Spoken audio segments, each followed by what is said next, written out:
Hi all, അസ്സലാമലൈക്കും. Welcome back to Silna's kitchen. ഇന്നത്തെ recipe ഉള്ളിയും മുട്ടയും കൊണ്ട് ഒരു അടിപൊളി ടേസ്റ്റി ആയിട്ടുള്ള ഒരു വെറൈറ്റി ആയിട്ടുള്ള പലഹാരത്തിന്റെ റെസിപ്പിയാണ്. ഈ ഒരു നോമ്പ് സമയത്തും അല്ലാത്തപ്പോഴൊക്കെ ട്രൈ ചെയ്ത് നോക്കാൻ പറ്റിയ ഒരു അടിപൊളി ഐറ്റമാണ്. എന്തായാലും എല്ലാവർക്കും ഇഷ്ടാവും. അതുകൊണ്ട് തന്നെ വീഡിയോ സ്കിപ്പ് ചെയ്യാതെ മുഴുവനായിട്ടൊന്ന് കണ്ടു നോക്കണേ. ഭയങ്കര സിമ്പിളായിട്ട് പെട്ടെന്ന് തയ്യാറാക്കി എടുക്കാൻ പറ്റുന്ന ഒരു നല്ല ഐറ്റമാണ്.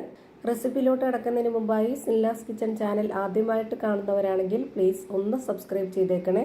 ഒപ്പം തന്നെ ഈ വീഡിയോസ് നിങ്ങൾക്ക് ഇഷ്ടപ്പെടുകയാണെങ്കിൽ ഒരു ലൈക്ക് ചെയ്ത് ഷെയർ ചെയ്ത് സപ്പോർട്ട് ചെയ്യാനും മറക്കരുത്. ഇനി നമുക്കിതെങ്ങനെയാണ് തയ്യാറാക്കുന്നതെന്ന് നോക്കാം.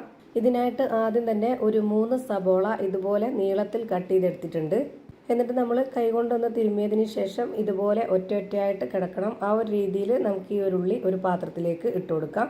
ഇനി ഇതിലേക്ക് 2 പച്ചമുളക് ചെറുതായിട്ട് കട്ട് ചെയ്തിട്ടുള്ളത് ഇട്ട് കൊടുക്കുന്നുണ്ട്. പിന്നെ വെളുത്തുള്ളി ഇഞ്ചി ചതച്ചത് 1 സ്പൂൺ അളവിൽ ഇട്ട് കൊടുത്തിട്ടുണ്ട്. ഇനി ഒരു 1/2 സ്പൂൺ അളവിൽ കുരുമുളക് പൊടി, 1 സ്പൂൺ മുളക് പൊടി, 1 നുള്ള് പെരിഞ്ജീരകപ്പൊടി, 1 നുള്ള് ഗരം മസാലപ്പൊടി, മഞ്ഞൾപ്പൊടി. എരിവൊക്കെ ഓരോരുത്തരുടെ ഇഷ്ടത്തിനനുസരിച്ച് കൂട്ടിയും കുറച്ചും ചേർത്ത് കൊടുക്കുക. ഇനി ആവശ്യത്തിനുള്ള ഉപ്പും കൂടെ ഇട്ട് കൊടുത്തതിന് ശേഷം ഇതൊന്ന് മാറ്റി വെച്ചേക്കാം. അടുത്തതായി ഒരു മിക്സിയുടെ ജാർ എടുത്തിട്ട് അതിലേക്ക് റസ്ക് ആണ് ഇട്ട് കൊടുക്കുന്നത്. ഇതുപോലെ 2ആയിട്ട് പൊട്ടിച്ചിട്ട് കൊടുക്കാം. ഞാനിപ്പോൾ ഇവിടെ എടുത്തിട്ടുള്ളത് 9 റസ്ക് ആണ്. പക്ഷെ അതിൽ 8 ഇട്ട് കൊടുക്കുന്നുള്ളൂ. അത്രയും മതി. നമ്മൾ ഈ ഒരു ഉള്ളിയുടെ അളവനുസരിച്ച് ഇത്രയും റസ്ക് മതി. ഞാൻ എടുത്തിട്ടുള്ള ആ ഒരു 3 സബോളയ്ക്ക് അനുസരിച്ചാണ് ബാക്കിയുള്ള എല്ലാ ഇൻഗ്രീഡിയൻസിൻ്റെ അളവും എടുക്കുന്നത്. അപ്പോൾ നിങ്ങൾ എത്രയാണോ സബോള എടുക്കുന്നത് അതിനനുസരിച്ച് കൂട്ടിയും കുറച്ചൊക്കെ ബാക്കിയുള്ള ഇൻഗ്രീഡിയൻസിൻ്റെ അളവും കറക്റ്റാക്കി എടുക്കുക. ഇനി നമുക്ക് ഈ റസ്ക് നല്ല പോലെ ഒന്ന് പൊടിച്ചെടുത്തതിന് ശേഷം ഇതുപോലെ നമ്മൾ കട്ട് ചെയ്ത് വെച്ചിട്ടുള്ള ആ ഒരു ഉള്ളിയിലേക്ക് മുഴുവനായിട്ടും ഇട്ട് കൊടുക്കുക. 9 റസ്ക് പൊടിച്ചതാണ്. ഇപ്പോൾ അതാ ഇത്രയേ ഉള്ളൂ. ഇത്രയും മതി. ഇനി നമുക്കിതിലേക്ക് മൈദയാണ് ഇട്ട് കൊടുക്കേണ്ടത്. ഇതുപോലെ ഒരു വലിയ സ്പൂൺ അളവിൽ 4 ടേബിൾ സ്പൂണോളം നിറയെ മൈദപ്പൊടി ഇട്ട് കൊടുത്തിട്ടുണ്ട്. ഇനി ഇതൊന്ന് മിക്സ് ചെയ്തെടുക്കാൻ വേണ്ടിയിട്ട് ഇതിലേക്ക് വെള്ളം ഒഴിച്ചു കൊടുക്കണം. വെള്ളത്തിൻ്റെ കണക്ക് ഞാൻ പറയുന്നില്ല. ഇത് നമുക്ക് സാധാരണ നന്നായിട്ടൊന്ന് മിക്സ് ചെയ്തെടുത്തതിന് ശേഷം കൈകൊണ്ടൊന്ന് കൂട്ടിപ്പിടിക്കേണ്ട ആ ഒരു പരുവാണ് കറക്റ്റ് പരുവം. അപ്പോൾ അതിനായിട്ട് ആദ്യം തന്നെ ഒന്നിച്ച് വെള്ളം ഒഴിച്ചു കൊടുക്കാതെ ഘട്ടം ഘട്ടമായിട്ട് വെള്ളം ഒഴിച്ചു കൊടുത്തതിന് ശേഷം ഇതുപോലെ നന്നായിട്ടൊന്ന് യോജിപ്പിച്ചെടുക്കുക.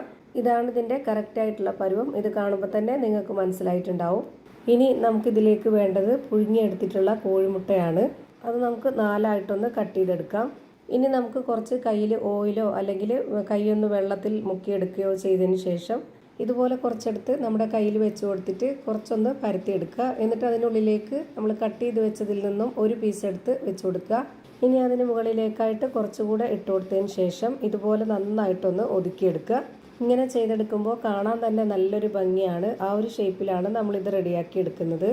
കാണാൻ മാത്രമല്ല ഇത് കഴിക്കാനും ഭയങ്കര ടേസ്റ്റാണ്. അതുപോലെ തന്നെ തയ്യാറാക്കി എടുക്കാനും ഭയങ്കര സിമ്പിളാണ്. ഇപ്പോൾ ദാ ഒരെണ്ണം ഇതേപോലെ റെഡിയാക്കി എടുത്തിട്ടുണ്ട്. അതുപോലെ തന്നെ വീണ്ടും കുറച്ചെടുക്കുക, കൈയുടെ ഉള്ളിലേക്ക് വെച്ച് കൊടുക്കുക. ഒന്ന് പരത്തി കൊടുത്തതിന് ശേഷം അതിനുള്ളിലേക്ക് ഒരു പീസ് വെച്ച് കൊടുക്കുക. അതൊരു ഷേപ്പാക്കിയിട്ട് എടുക്കാൻ വേണ്ടിയുള്ള അത്രയും ഉള്ളി എടുത്ത് കയ്യിൽ വെച്ച് കൊടുക്കുക. എന്നിട്ട് ഇതുപോലൊരു ഷേപ്പിൽ നന്നായിട്ടൊന്ന് ഒതുക്കിയെടുക്കണം. ഇത്രയേ ഉള്ളൂ. കണ്ടില്ലേ, ഭയങ്കര സിമ്പിളാണ്. ഇതേപോലെ തന്നെ നമുക്ക് എല്ലാം തയ്യാറാക്കി ഒരു പാത്രത്തിലേക്ക് മാറ്റി വെച്ച് കൊടുക്കാം. ഇനി നമുക്കിതൊന്ന് ഫ്രൈ ചെയ്തെടുക്കണം. അതിനായിട്ട് ഒരു കടായി സ്റ്റൗവിലേക്ക് വെച്ച് ഫ്ലെയിം ഓൺ ആക്കി കൊടുത്തിട്ടുണ്ട്. അതിലേക്ക് കുറച്ച് ഓയിലോ അല്ലെങ്കിൽ വെളിച്ചെണ്ണയോ ഒഴിച്ചു കൊടുത്തതിന് ശേഷം നന്നായിട്ടൊന്ന് ചൂടായിട്ട് വരുന്നവരെ വെയിറ്റ് ചെയ്യാം.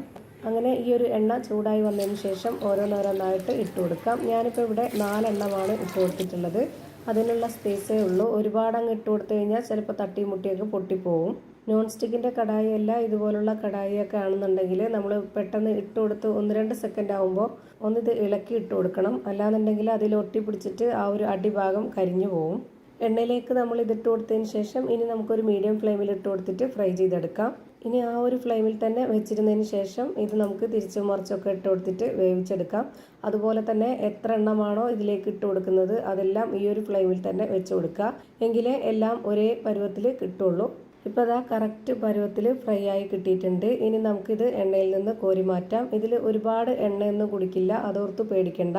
നമ്മളിതിലേക്ക് ഒഴിച്ചു കൊടുത്തിട്ടുള്ള അത്രയും എണ്ണ തന്നെ ഇപ്പോൾ ദാ ഫ്രൈ ചെയ്ത് മാറ്റുമ്പോഴും ഉണ്ട്.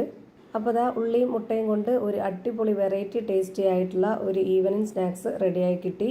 കാണാൻ നല്ല ഭംഗിയും കഴിക്കാൻ നല്ല ടേസ്റ്റും ആയിട്ടുള്ള ഒരു അടിപൊളി പലഹാരം റെഡിയായി കിട്ടിയിട്ടുണ്ട്. ഇതിനകം എങ്ങനെയാണ് ഇരിക്കുന്നതെന്ന് അറിയാനായിട്ട് ഞാനിവിടെ കട്ട് ചെയ്ത് കാണിച്ചു തരാം. അപ്പോൾ ഇത്രയേ ഉള്ളൂ ഇന്നത്തെ വീഡിയോ ഇഷ്ടമായാൽ ലൈക്ക് ചെയ്യാനും കമൻറ്റ് ചെയ്യാനും ഷെയർ ചെയ്യാനും മറക്കരുത്. അതുപോലെ തന്നെ ഞാനിടുന്ന പുതിയ വീഡിയോസ് നോട്ടിഫിക്കേഷനായിട്ട് കിട്ടുന്നതിന് വേണ്ടി സബ്സ്ക്രൈബ് ചെയ്ത് ബെല്ലൈക്കൺ അമർത്തി അതിൽ ഓൾ എന്ന ഓപ്ഷൻ എനേബിൾ ചെയ്ത് കൊടുക്കാനും മറക്കരുത്. പുതിയൊരു വീഡിയോയുമായി വീണ്ടും വരും. Thank you for watching.